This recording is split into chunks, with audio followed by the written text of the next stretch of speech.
Tonight, we are very pleased to have Professor Thomas Mathews, Emeritus Professor in Art History at the Institute of Fine Arts in New York, as our guest and speaker.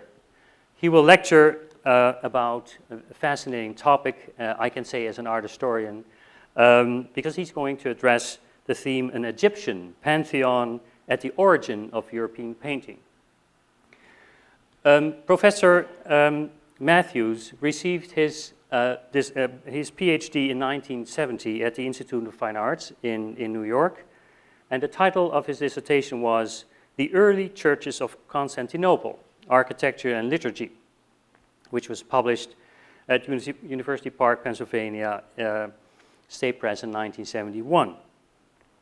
Before that, he had received a very thorough theological education in and with the Society of Jesus.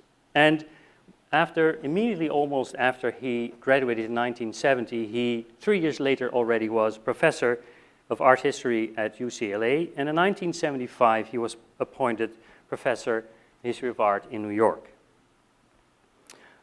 Professor Mathews has a long list of honors, and I just want to mention a few.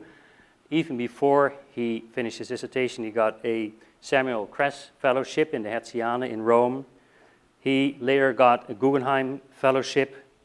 He was a member of the Institute of Advanced Study in Princeton. And he quite recently received a J. Paul Getty Trust Collaborative Research Grant that is at the fundus, at the basis of the research that led to, in a sense, to tonight's presentation, a lecture. And the title of the research program was From Pagan to Byzantine Icons in Late Antique Egypt. I will just mention a few more publications, very important publications of Professor Mathews. One is Armenian Gospel Iconography, the Tradition of the Glacier Gospel, which was published in Washington, Dumbarton Oaks in 1991. Another important publication is Art and Architecture in Byzantium and Armenia, Liturgical and Exegetical Approaches. Here you hear the resonance between theology and art history. And quite poignantly, a very important book is The Clash of Gods, a reinterpretation of early Christian art, which was published by Princeton University Press in 1993. We are very glad to have Professor Mathews here tonight. He is the Emeritus Loeb Professor in New York, and I'm absolutely sure that his lecture tonight will honor his title. Thank you, Professor Falkenberg, for your kind introduction and for your generous invitation to come to Abu Dhabi to conduct this little conference of ours, this workshop that we've been having the past few days here at the NYU Abu Dhabi. In the ancient world, portable framed panels of wood were the preferred format for paintings. In this mosaic,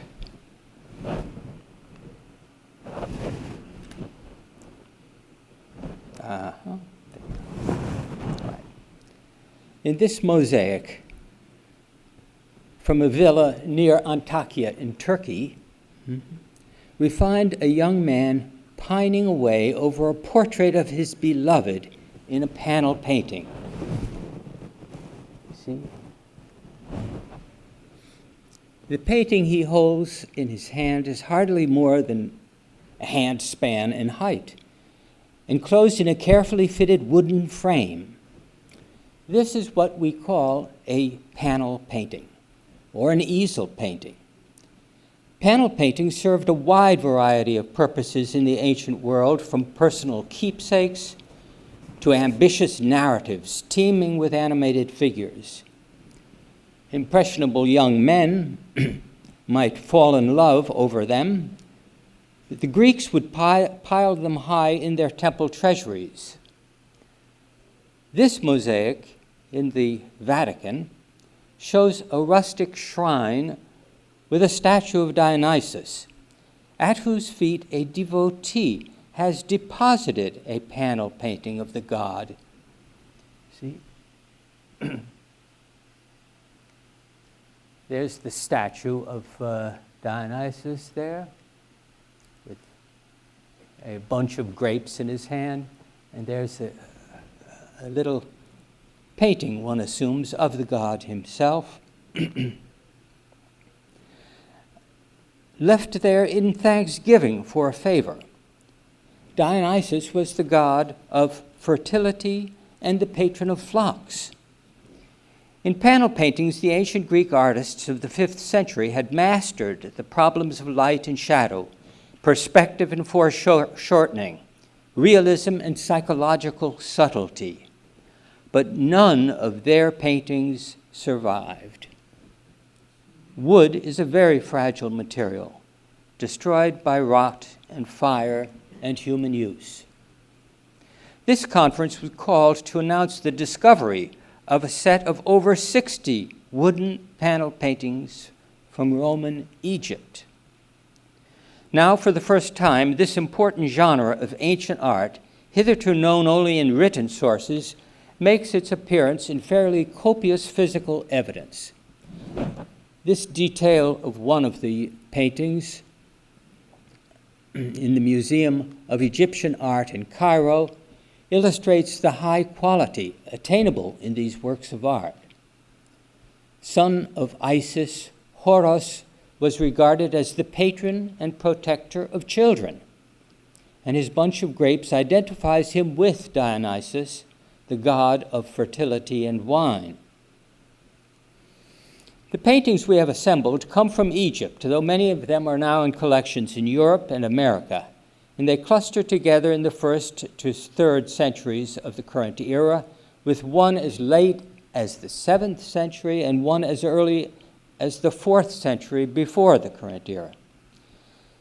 These 60 paintings constitute a sizable corpus. That is a set large enough to offer multiple points of comparison among themselves, including duplicates of some of the same subjects.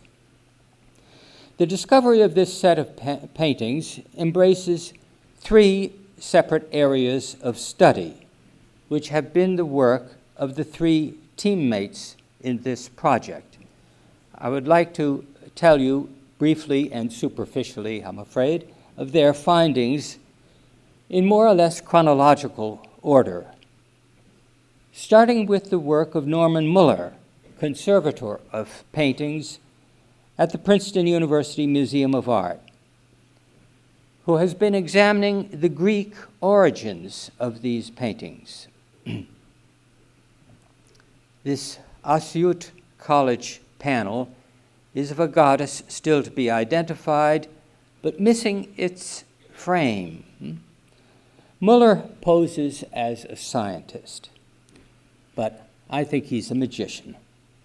We enter the door of his laboratory and we find the latest tools of microscopy, X-ray diffraction, spectrometry, high-performance liquid chromatography. And coming out the other door, we find ourselves in the painter's studio 2,000 years ago. And we're looking over the shoulder of the artist and watching him mix his paints. Muller is concerned with the physical makeup of the paintings, the carpentry of the panels, the underpainting, the medium, the pigments. He wants to know how the artist put his paintings together. Though the paintings are from Egypt, their construction, Muller has found, consists of thin vertical boards held in place by various structures. And these structures are not an Egyptian invention, but a Greek invention, which was brought to Egypt when Alexander the Great founded Alexandria in 331 before the current era. The busiest port of the Mediterranean Sea, Alexandria served as the administrative capital of Egypt for the Greeks, the Romans, and finally the Byzantines, down to the finding of Cairo in 641. When he conquered Egypt, Alexander brought with him Greek language, Greek customs and artists, including his preferred portrait painter, the famous artist Apelles. Alexander used to visit Apelles' studio personally to discuss painting and philosophy. Native-born Egyptian artists soon rivaled the immigrant painters from Greece, including a female painter, Helena of Alexandria, who liked to paint ambitious battle scenes. Some of the works in our corpus are very close to the paintings of Greece in Alexander's day, while at the same time they foreshadow the art of the early icons in the monastery of St. Catherine at Sinai in Egypt. Techniques of modeling are especially significant. Modeling refers to techniques of shading by which the artist achieves a sculptural roundness on his flat surface. One of the standard modeling techniques in Hellenistic painting was hatching.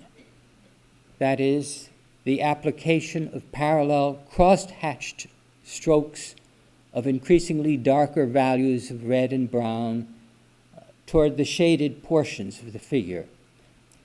This can be observed in the figure of Persephone from a tomb in Vergina in Greece in the middle of the 4th century before the current era. The same technique is skillfully employed in the torso and forearm of the Cairo painting of Harpocrates. So I'm referring to this technique you see here. And then the same technique that you see, here or here in this painting of Horos Harpocrates. The amazing thing is that these two paintings are 5 centuries apart. Hellenistic painting techniques were extremely durable. The technique of hatching gives vibrancy to the gradation of colors, and it was seen as a special demonstration of the artist's skill. The story is told of a competition between Apelles and another artist named Protogenes to see who could hatch the greater number of strokes in the width of a single line. This modeling by hatching is found in a number of other panels in our corpus, as in this fragment of an enthroned Sobek in the Phoebe Hearst Museum in Berkeley, California. Let's see. I'm sorry. There we have him. A different technique of modeling can be seen in the bunch of grapes held by Harpocrates, in which the different values of yellow and brown ochre, highlighted with white, are placed against a dark background to achieve the roundness of the grapes. Painters in Alexandria are known to have specialized in humble still life subjects, and we find this quality in other paintings of our corpus. For example, in this fragment of a painting of Horos in the Cairo Museum,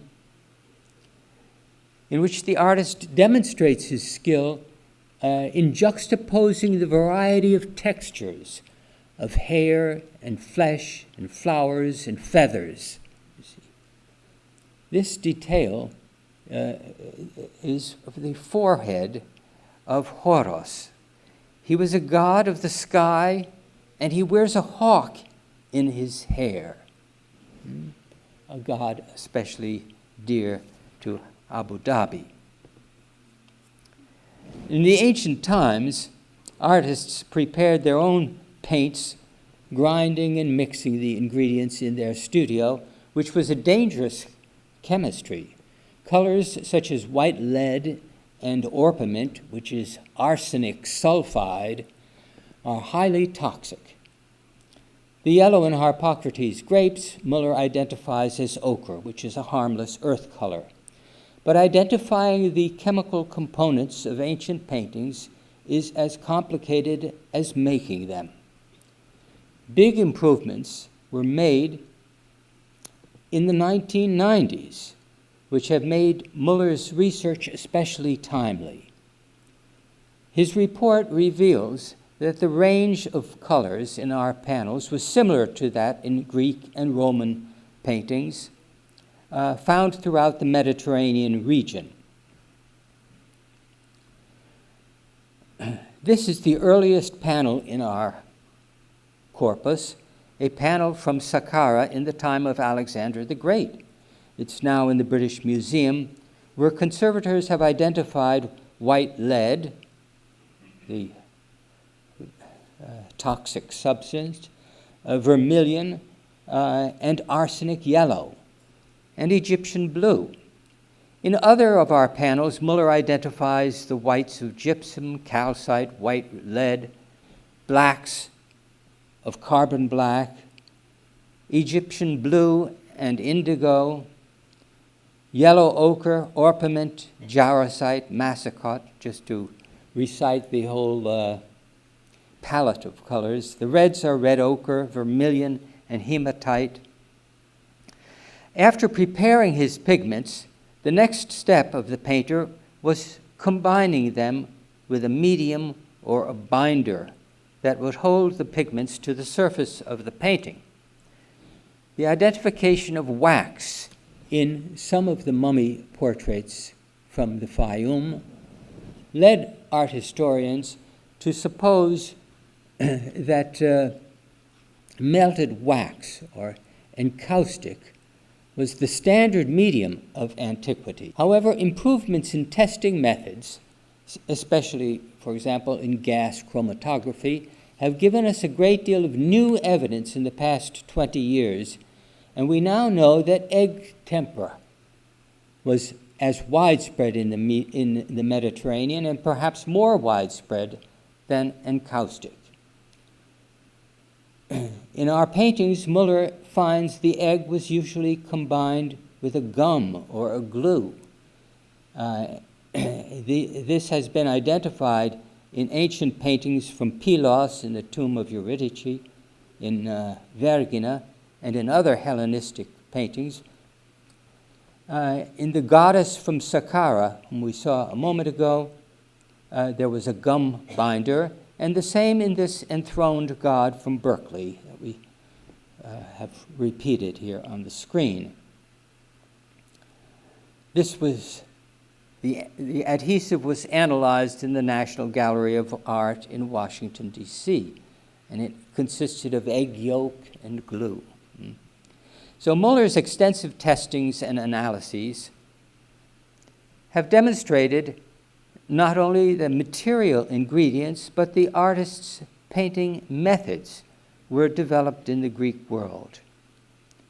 We have already seen something of the Hellenistic technique in their use of hatching and shading to convey roundness of forms, but the faces also display a free bravura, a sketchy, impressionistic technique that is typical of Hellenistic art. And this is a very exciting development. We know from written sources that painters of Alexander's time prized speed and facility. And Pliny called it celeritas or facilitas in Latin. The Alexandrian painters moved beyond the classical use of outlining, that is a drawing that is a contour, and then coloring within the contour, to what they called a summary type of painting, defined as compendiaria. And this innovation was attributed to Egyptian boldness and inventiveness. This wonderful head of Pluto, the god of the underworld, Vergina,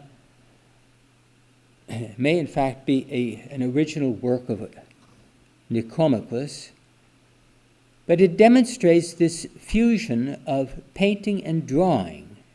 See, our painting in our There's a close-up of that head. And a painting we have been studying in the Greco-Roman Museum of Alexandria of Sobek or Soknebtinis exhibits a similar mastery of looseness.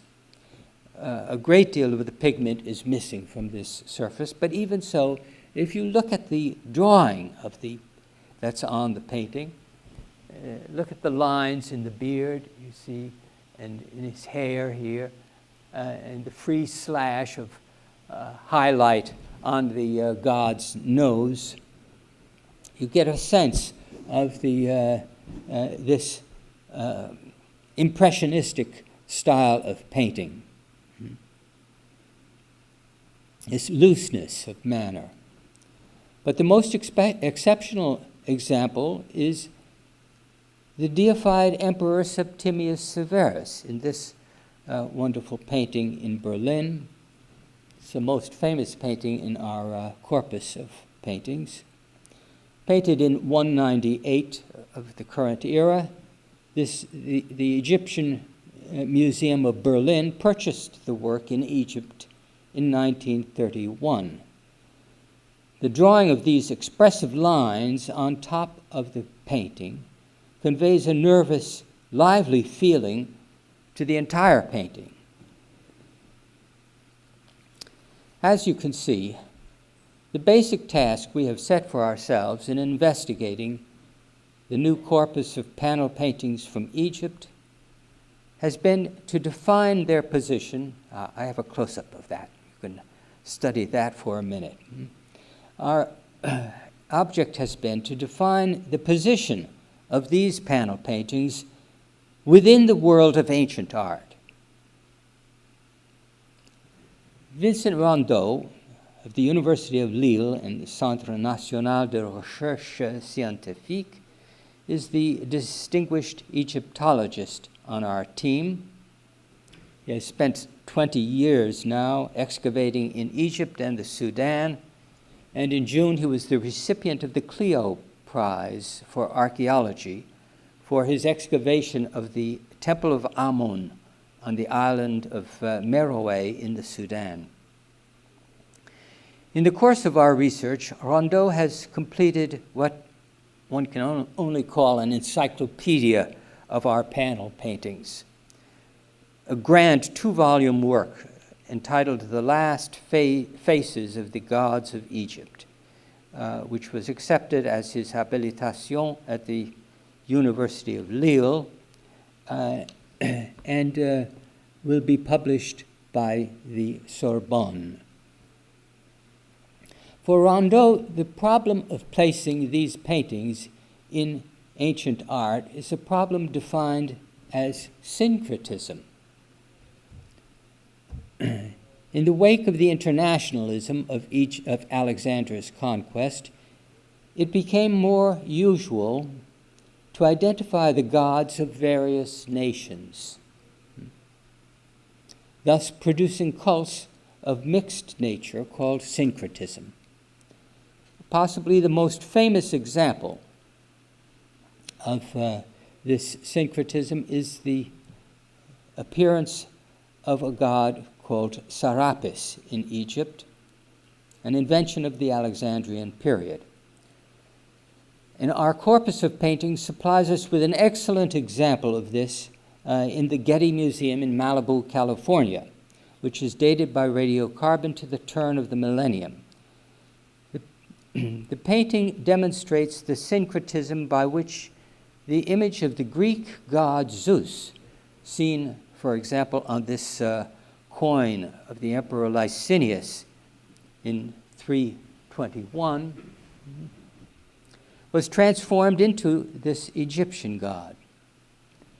The fusion of imagery was recognized as a transformation of Zeus, and it was noted by a literary source, Rufinus, a learned follower of St. Jerome, who spent considerable time in Egypt and in Palestine, 373 to 397. And Rufinus recorded that pagans think Serapis is Jupiter, upon whose head a modius is superimposed. A modius means a basket. Either because he fixes how all things are to be governed with measure, or because he supplies mortals life in abundance of produce. Serapis, therefore, is an agricultural version of Zeus. And you notice the olive branches that spring from his hair. The Fayum was the prime farming district of Egypt. So syncretism adds a new richness to the ancient gods. In a recent lecture in Paris, Rondeau dealt with the radical syncretism of the ancient Nile god Sobek. Because most of our paintings come from the Fayum, irrigated by the Nile, Sobek turns out to be the commonest divinity represented. Only one of our paintings, a painting in the Pushkin Museum in Moscow, shows Sobek according to the ancient canon of pharaonic art, with the ugly head of a crocodile in profile, as you see. You see that is partially destroyed, but you can see the snout of the crocodile there is facing that direction. Professor Rondeau loves these images. I find them terribly ugly, but everyone has his preferences, I guess, because most of our, on all the other paintings we have of Sobek, he is transformed into a grand bearded gentleman. Here we see him on the left of the screen. And he holds his crocodile in his lap. That's what identifies him as Sobek. See?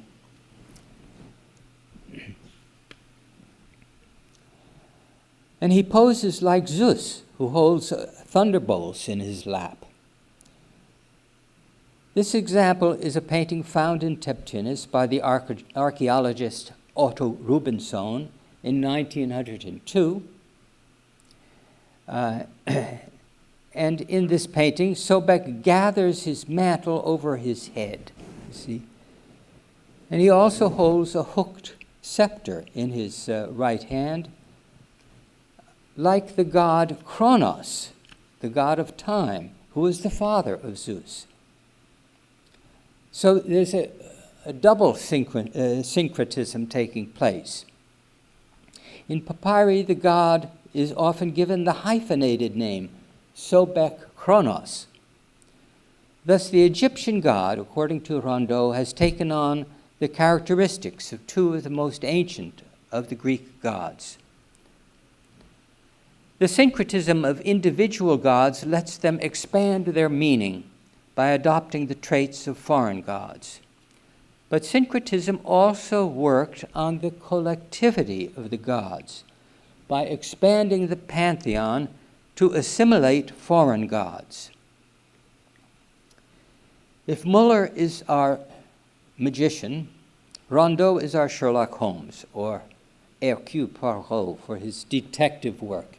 And actually his official title is chercheur, which means a researcher or searcher, or detective even.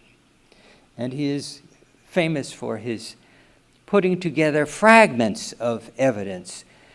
When he came upon the fragments of a painting in Cairo, the Cairo Egyptian Museum, showing a seated god, and I'm referring now to these fragments. You see there are 4 fragments involved here. And,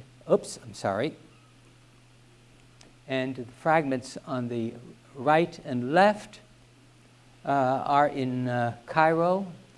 And when Rondeau saw this, he immediately thought of fragments whose photographs he had seen from the Ashmolean Museum in Oxford, of a panel that since lost in World War II, and he put them together. You see, the Cairo panels on the outside and the Oxford panels in between, and recreated another image of Sobek, again with the crocodile in his lap, you see. But now alongside the god of the Nile, the artist has added a row of armed companions who are new arrivals from the desert caravans of Syria and Arabia. These are the divinities that accompany the ancient god Sobek, you see. They have horses and camels, I'll show you in a minute, and a water sack as a canteen for carrying across the desert. Rondeau's great contribution, in my mind, is his definition of the orthodoxy of this Egyptian syncretism.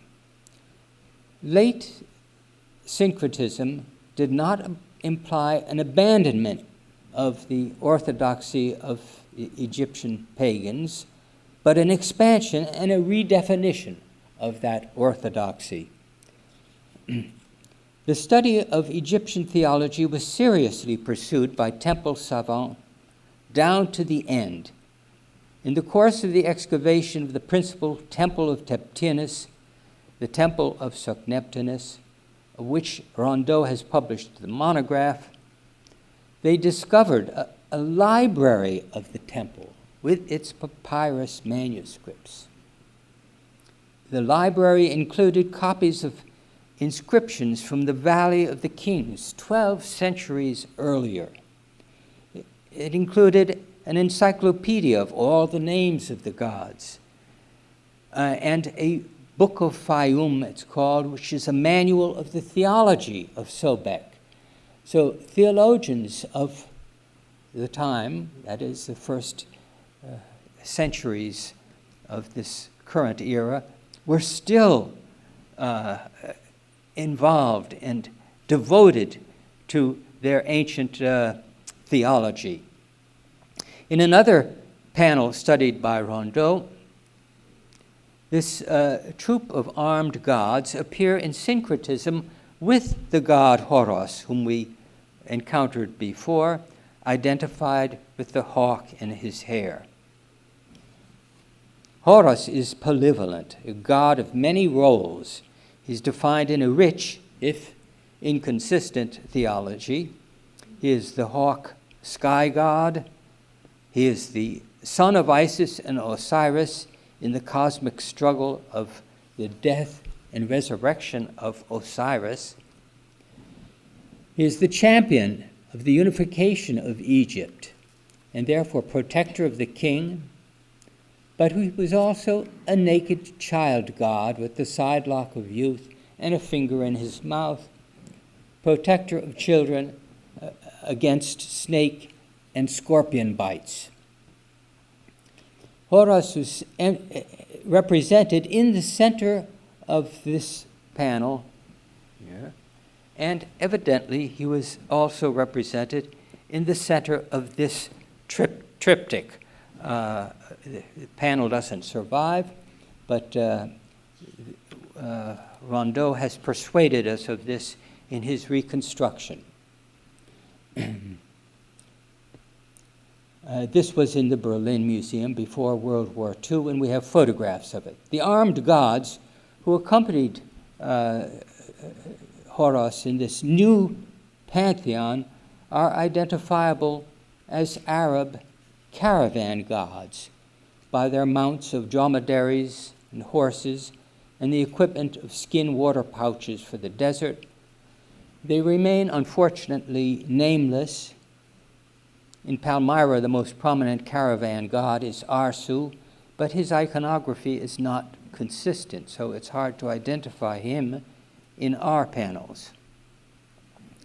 In incorporating these foreign gods into the pantheon, a new hierarchy was being defined with the Egyptian god at the center.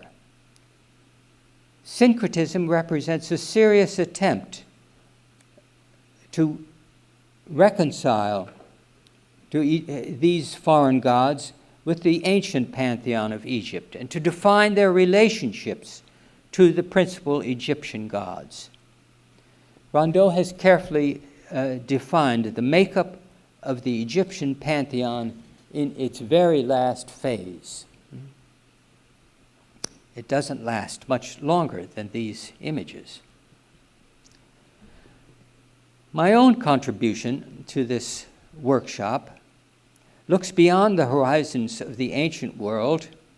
Here is one of those gods with the camel. I'm sorry, the images are a little behind my lecture.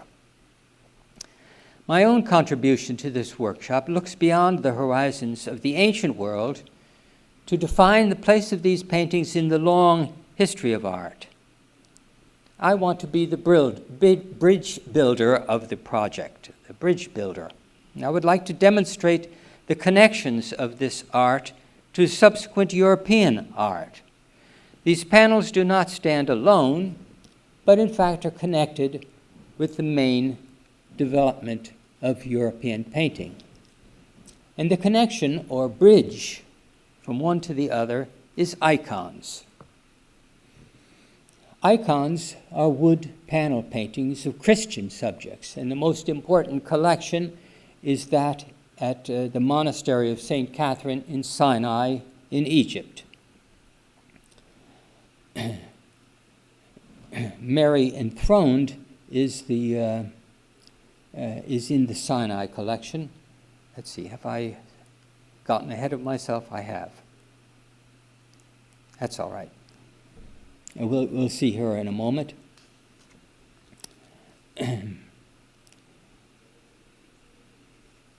This splendid painting of Christ and Minas in the Louvre, which is on the right-hand screen, and here in a close-up, is of the very same measurements as the panel from Tebtunis, formerly in the British Museum.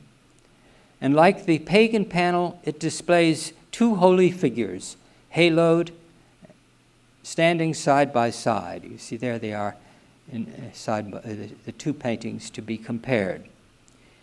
In traditional Egyptian worship, Rondeau calls the two figures Sinaithei, that is, divinities who share a temple and its worship.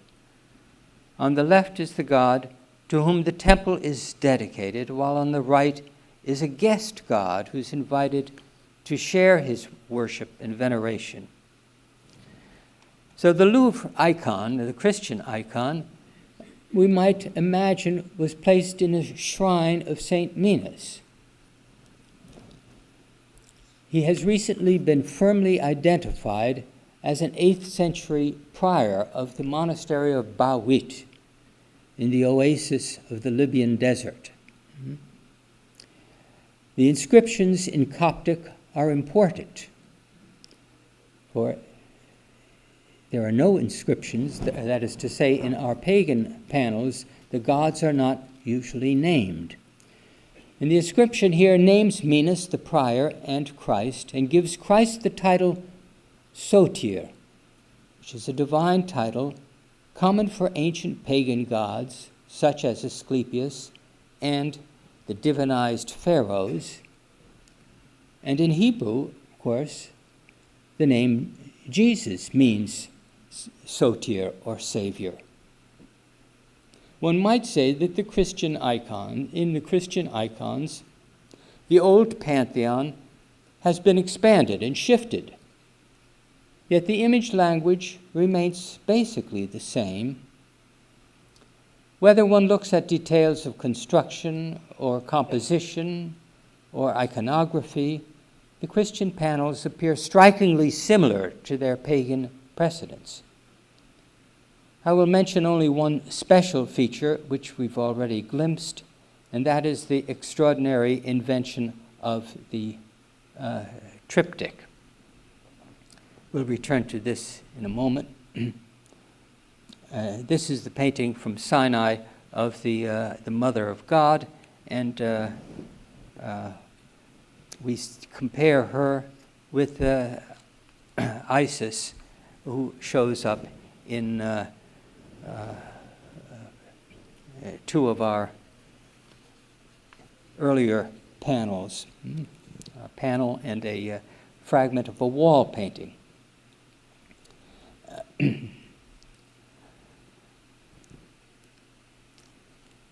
That the ancient Greeks knew how to construct paintings with folding doors to protect and conceal the image in the center.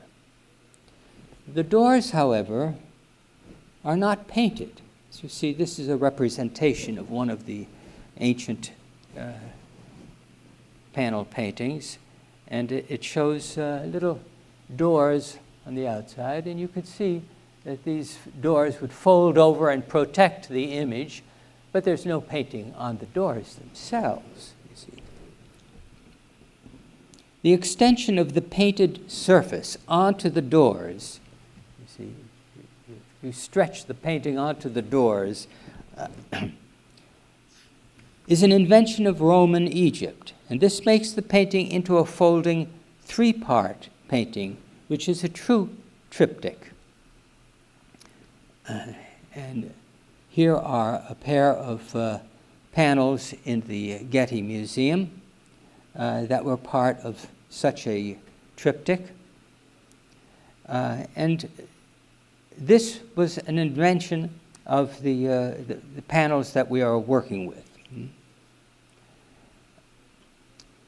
And this was a discovery that was promptly exploited by the Christian icon paintings. This is one of the most popular formats of medieval and Renaissance painting.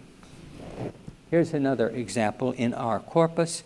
These are the panels of wings or doors from a painting formerly in the Berlin Museum. It was lost in World War II.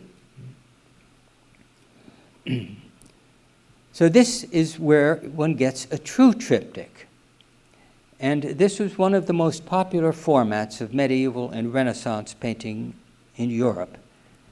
For example, look at this splendid ivory triptych called the Harborville triptych in the Louvre Museum.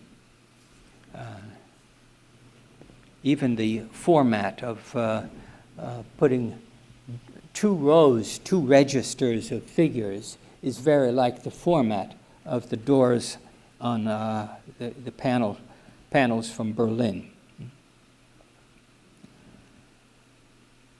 But the most striking continuity between the pagan and Christian panels is invisible, and that is the interior or religious connection. Students of history always wish they could find documents that would tell them firsthand what people intended in their paintings and not leave us guessing. Who made these panels and what did they make them for? The surprise is they did tell us in some of the panels. This painting in a private collection in Étampes, just outside of Paris, shows a pair of military gods, and the god on the right is called Hiron, and it shows us another example, a nice example of the shading technique that we were talking about a few minutes ago. But it also gives us an inscription, and the inscription doesn't name the god. It names the person who offered the painting, the person who had the painting made, and his father as well, for that matter. It tells us, Pantheon, son of Arievs, offered me, or this painting, for a benefit. The persons are not known from other sources, but the inscription is written in a formula popular in Greek votive offerings. The tradition of votive offerings was extremely popular in the ancient world. A century ago, Roos described the custom, and it's currently receiving a lot of attention in art history. The concept is not difficult to understand. Even now, among friends and relatives, when someone does you a favor, the common reaction is to offer a token of thanks. In Paris, people offer a bouquet of flowers, a box of chocolates, a bottle of wine. It's not sufficient to simply say thanks. One has to offer something. In the ancient world, when one felt that the divinity had done a special favor to one felt obliged to offer gratitude by offering something. And the commonest thing was an image of the god. In this painting in Pompeii, let us see. Yes, you might have trouble deciphering what's going on here, but there is this is a wall painting in Pompeii, and it's in ruinous condition, but you can see that there is a temple here. And there's a pier here with a statue on it of some animal or other. And here's the wall around the temple. So this is a sacred precinct. There's a river here with boats on it. So this is a sacred area of this landscape.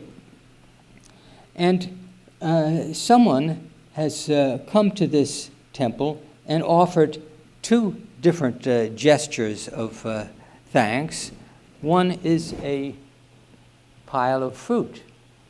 And this was a common thing to do. If you felt that the God had given you a good harvest, you took the first fruits of your harvest and put it in the temple, you see, to return your favor to the god. Or you could put a panel painting of the god there too. And that's what this is next to it, you see. Someone else, or perhaps the same person, has offered a panel painting to the god. One felt obliged to make a concrete offering. And this is what's going on in that painting we saw earlier of a shrine to Dionysus. So placing a painting of Dionysus before his shrine was a gesture of thanks, and Mathews, in our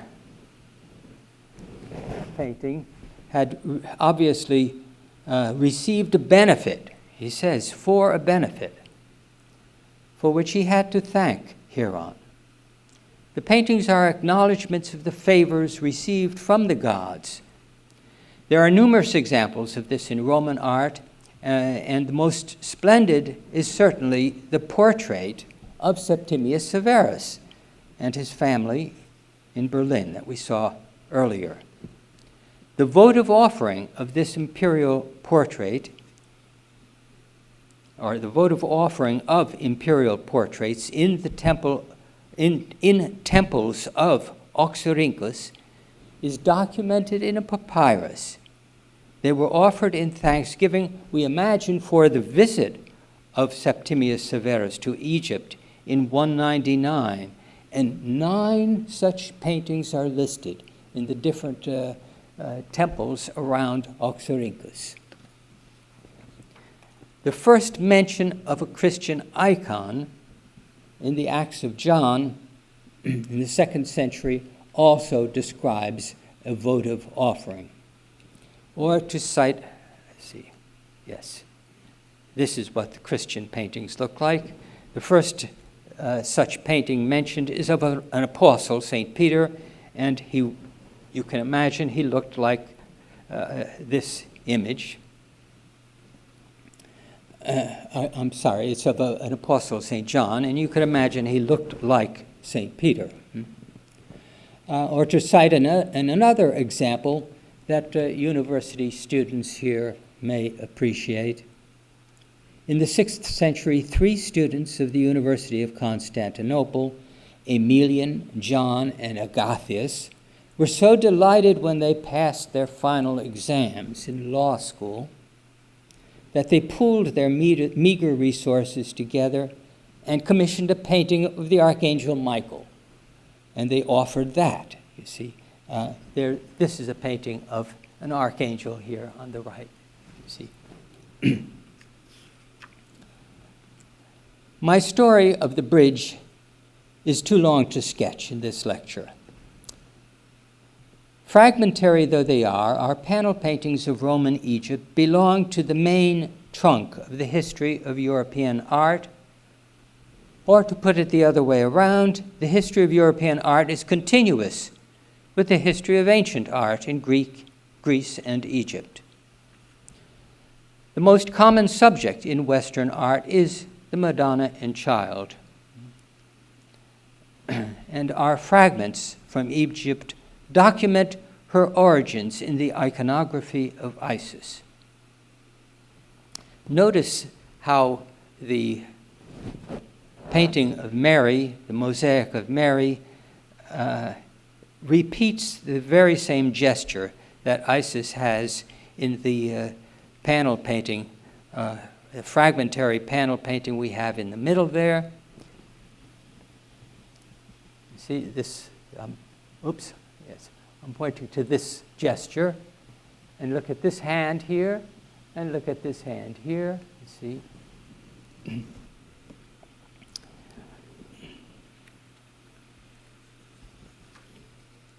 The continuity between the images is guaranteed on all levels, in the technology of the paintings, in their format and composition, and in the interior religious motivation of their use.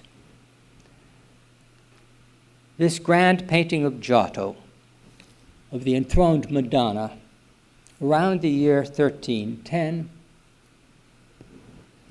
and this little painting of the enthroned Mary holding her child and sitting in a flower-decorated niche, painted by Jean Poyer in 1500, would both have been perfectly understood in Egypt in the 2nd century. Thank you very much for your attention.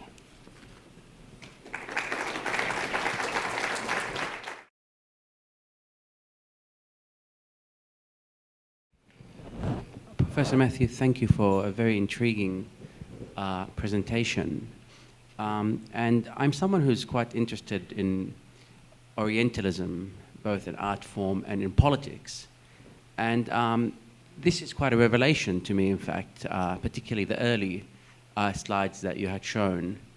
And what intrigues me the most is that whilst there seem to be significant representations of the Madonna and Child in their natural form, i.e. Probably as Orientals or as people of this region, or particularly the Levant, nevertheless, that representation continued until those paintings here in the 13th and 15th centuries, yet there was a kind of interregnum that occurred somewhere in between, whereby there was an onset of occidentosis, perhaps, whereby suddenly they became white and European. I'm wondering whether, when this occurred, whether these painters were aware of these paintings and were aware of the history behind it. So this particular archaeological research that you had shown us, what caused this sort of change to occur so quickly, you know, between what we have here and then what occurred in the Renaissance shortly after, perhaps, or even during this era? Well, the birth of the Renaissance can be seen in these very paintings, you know, the interest in solid forms and in perspective. For example, this beautiful throne that Giotto has designed here.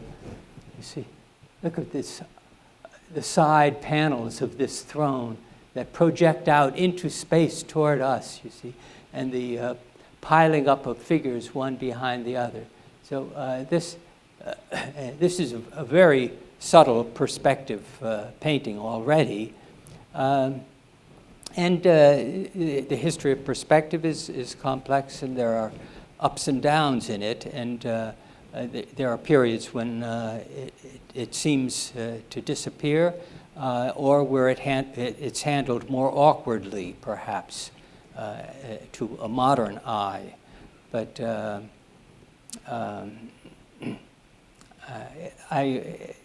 it's hard to say.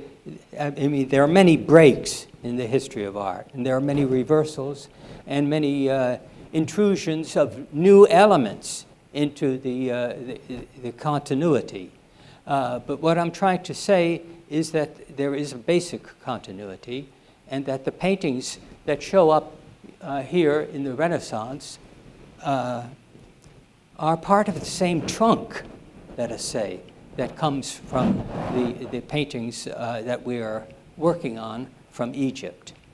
I mean, there are obviously side shoots that go in all directions, but there is a main trunk, and the continuity is there in Muller's examination of the techniques and the medium, the pigments, and so on. So the artists were a living tradition. They passed the knowledge on from father to son, or from master to disciple. And many of the ancient panels remained in use. You know, our panels from Roman Egypt, these pagan panels, so many of which are fragments anyway, these, of course, were mostly buried and disappeared from view. But the Christian icons that you have at Sinai, they remained in view. And people went to Sinai over and over again throughout the Middle Ages on pilgrimage. They saw them and they copied them. You know, so there are these lines of continuity. I hope that starts to answer your question. Yes.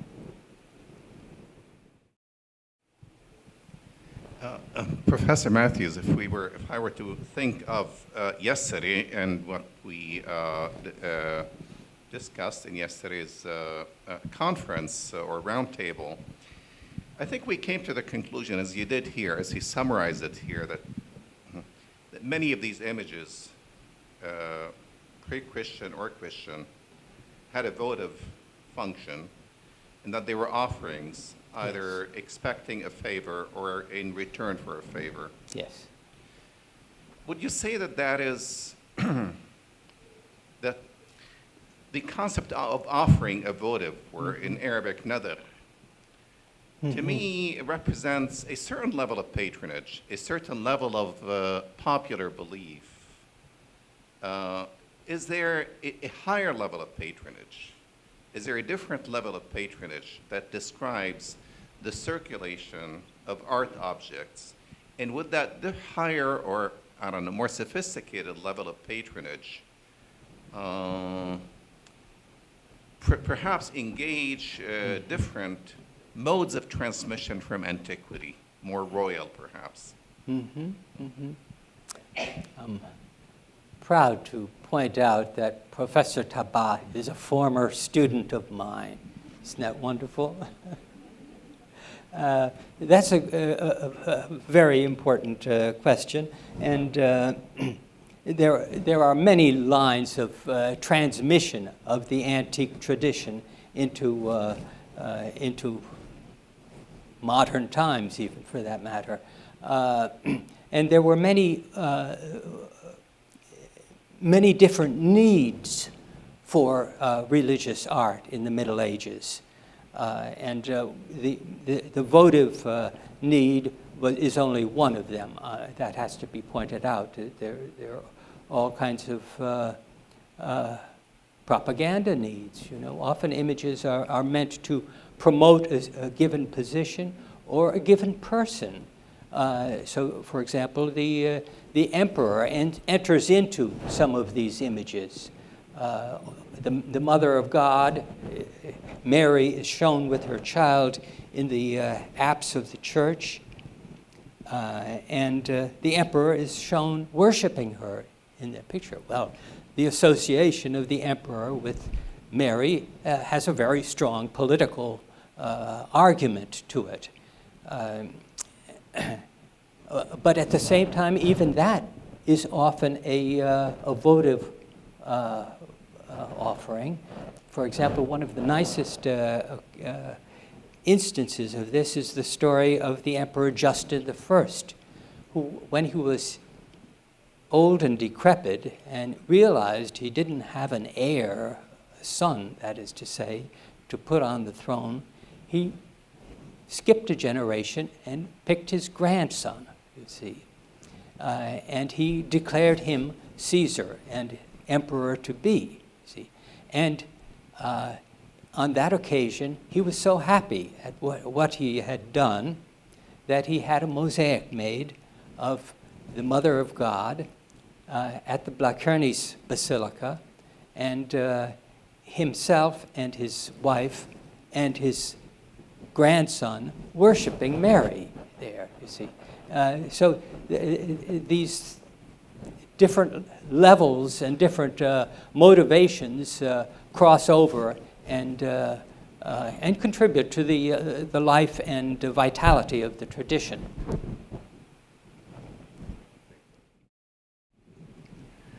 Thank you. I was also, it was a great pleasure for me to attend the conference or the workshop yesterday, and the issue of the votive function of these antique images was brought up, and I was wondering if you could comment on the following. If we imagine images to be given as votive images, it seems to naturally imply that, let's say that I am the giver of a votive image, that the gesture is outward going from me towards Yes. the recipient. But the interesting thing about images that are being given as votive, have a votive function, address the viewer Yes. as if you will, I am the recipient. So there seems to be something like a circular movement Exactly. implied Exactly. in the votive function. Yes. Could you comment on that? Well, I would say it's a very complex thing. And as soon as the Christian has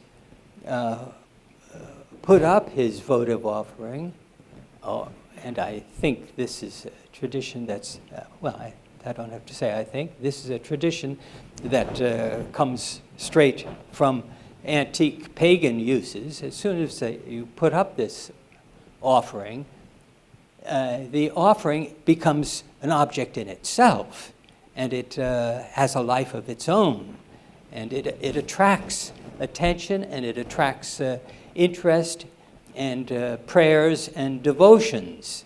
And the earliest story of such a usage is this account in the Acts of John, which is an apocryphal document of the 2nd century. And it's about a fellow living in Ephesus, present-day Turkey, you see. And he was a disciple of John. His name was Lycomedes. And John raised him from the dead, which is a pretty fundamental cure. And when he was cured this way, he felt he had to offer an image of John. And he had that made, and he put it in his bedroom. And he put candles in front of it, and incense, and flowers, you see. So it immediately took on a life of its own, you see. Or another story in the life of Saint Simeon, Simeon the Younger, a woman who was sterile came to visit him. The saint was still alive at this point. Came to visit him, and he cured her, you see. And she immediately conceived a child and had a successful birth. And what did she have to do? She had a painting made of the saint inside her house, on the wall, you see. And as soon as that painting was made, her friends, her girlfriends in the neighborhood had to come by and pray to that image, you see. And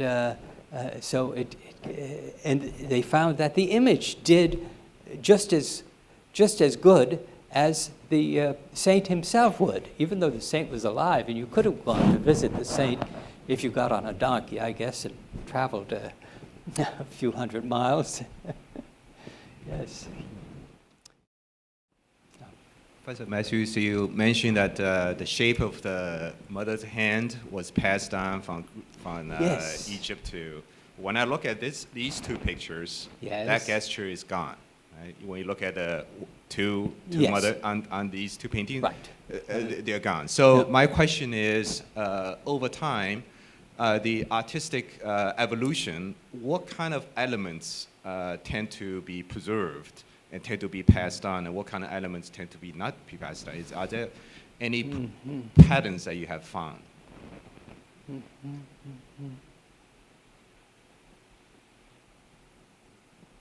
That's too difficult. I mean, it's hard to lay down a rule. There are, at this point, there are many paintings of Mary nursing the child and making the same gesture. So images of Mary, there are a great many different kinds of poses for Mary, and a great many different ways of showing Mary holding her child. And indeed, if you look around, you find that mothers hold their children in many different ways. And so the icons reflect that, but the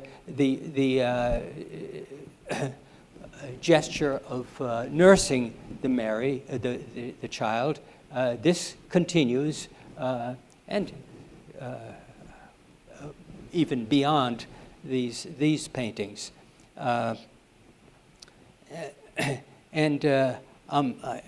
I look also at other elements in these paintings. For example, the placement of this image of Mary in a niche.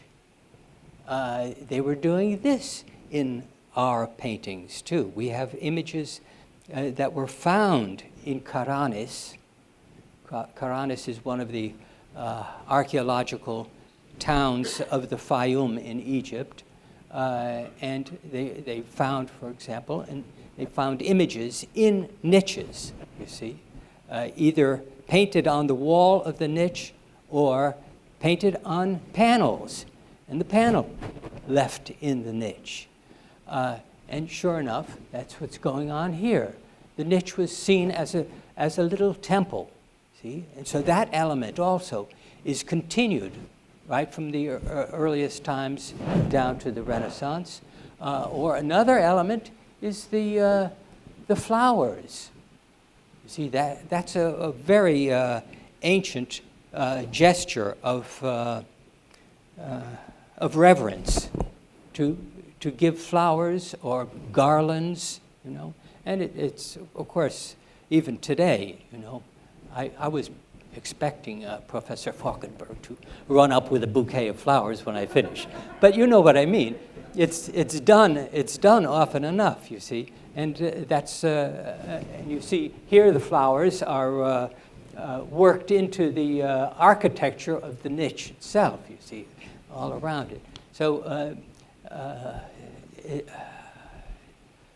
I'm sorry I can't give a rule for which elements are going to remain stable through the tradition, because there are so many contingencies that enter into it. I just had a question in regard to some of the wall paintings in, you see them near the Celsus Library in some of the terrace houses in Turkey, in Herculaneum, Pompeii, where they have the symbolism of the winged figures or cherubs in the ancient Greco-Roman, and even Hattusis, the Hittites had winged gods. And then when I see the angel symbology of the Christian, it seems to come through. But of course. Did you find any of the winged figures in the panel paintings? We have no winged figures, I'm afraid. Unless I've forgotten one that Professor Rondeau will remind, Professor Scher rondeau will remind me of. But no, pardon me? Ah, yes, of course we have, thank you, exactly. One of the panels in our collection is a wing panel, that is to say a side panel, I think of a triptych, that shows the goddess of victory, who has wings, you see. And she flies up to offer flowers to the whoever was in the center of this triptych. Yes, but no, the winged figure is a constant, sure.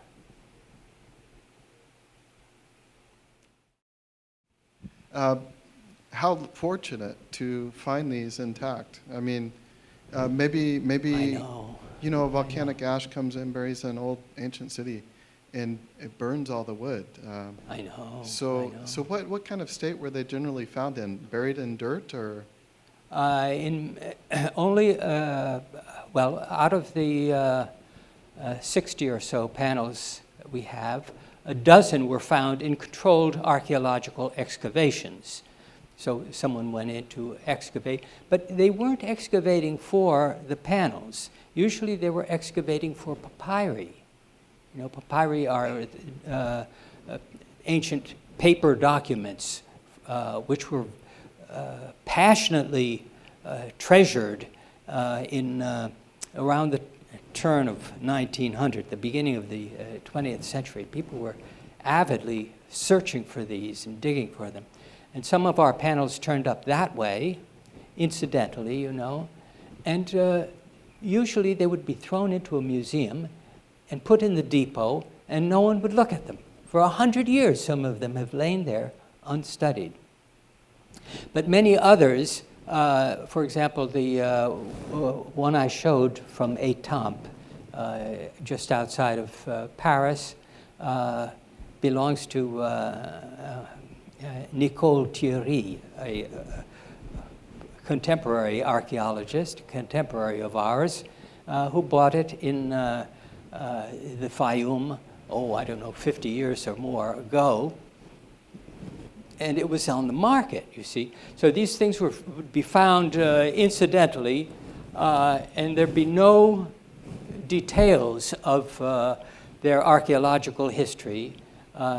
And some of them get lost, and some of them get redeemed and sent to a museum and show up that way. So there are different routes for them, yes.